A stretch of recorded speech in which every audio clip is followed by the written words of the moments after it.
News for the Lazy, Episode 2. The title is still a work in progress, but we're going to start with the first source, who talks about a doctor who was the head of the effort to develop a coronavirus treatment, who says he was fired after he resisted widespread adoption of a drug promoted by President Donald Trump as a treatment for COVID-19. The doctor, Rick Bright, says he was also removed based on his statements insisting that the funding from the government should be put towards safe and scientifically vetted solutions and not in drugs, vaccines, and other technologies that lack scientific merit.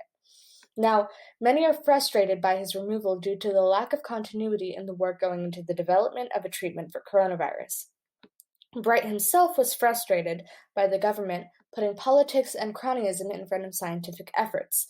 This is important because as of right now, all efforts should be put into developing a treatment for coronavirus as quickly as possible and minimizing the damaging effects of the pandemic on society.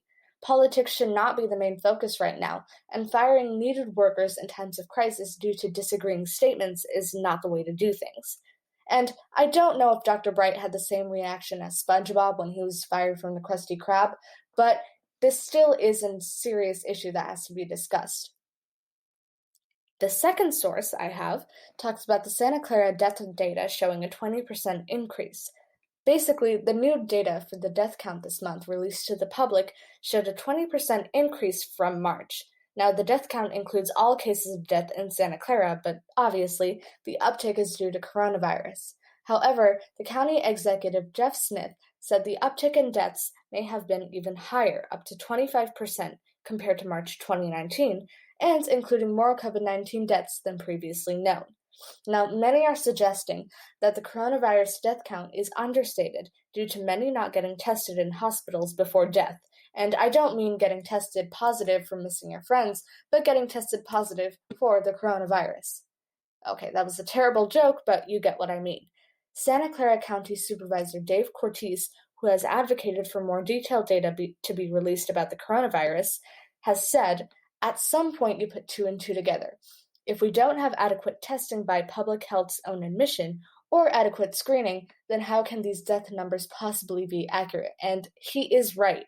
A cause for concern in many areas surrounds the possibility of inaccurate data concerning the coronavirus death toll. The next source talks about the coronavirus crisis causing a biblical famine, according to many UN officials. Millions of civilians living in conflict-scarred nations are being pushed to the brink of starvation amid the coronavirus crisis. The World Food Program has already warned that 135 million people across the world are facing crisis levels of hunger or worse. Their updated projection during the pandemic nearly doubles that number. The economically unstable countries are expected to suffer the most, with its poor citizens taking a brunt of the food shortage. And a quote from the source says that in a worst-case scenario, we could be looking at a famine in about 36 countries, and, in fact, in 10 of these countries, we already have more than 1 million people per country who are on the verge of starvation.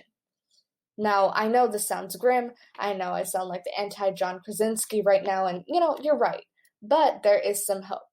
If teams are formed to handle the worst of the food shortages and task forces are created to bring back a stable crop turnout, we can avoid a large part of the humanitarian crisis.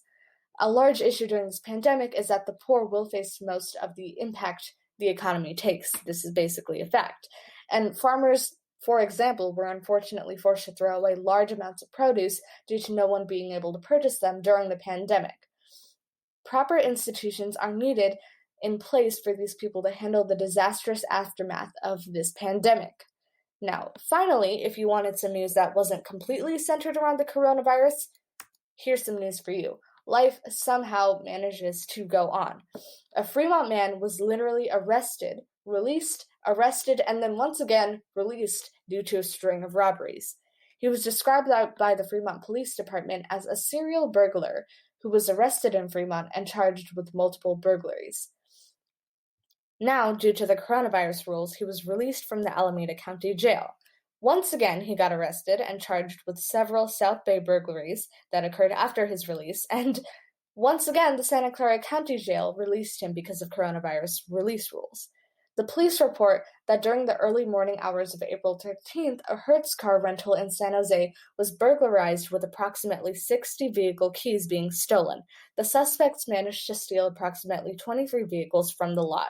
So essentially, this guy pulled a massive get out of jail free card, and he really made it work to his advantage. And I know a lot of people are concerned about robberies at this time, especially since essentially no one is in these stores. People are concerned about banks being robbed. What about my money? Oh, what about my car? Or, God forbid, what about my toilet paper?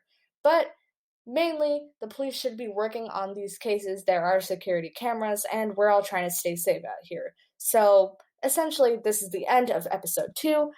Stay safe, folks. Wear your mask, wash your hands, and just be hygienic. Bye.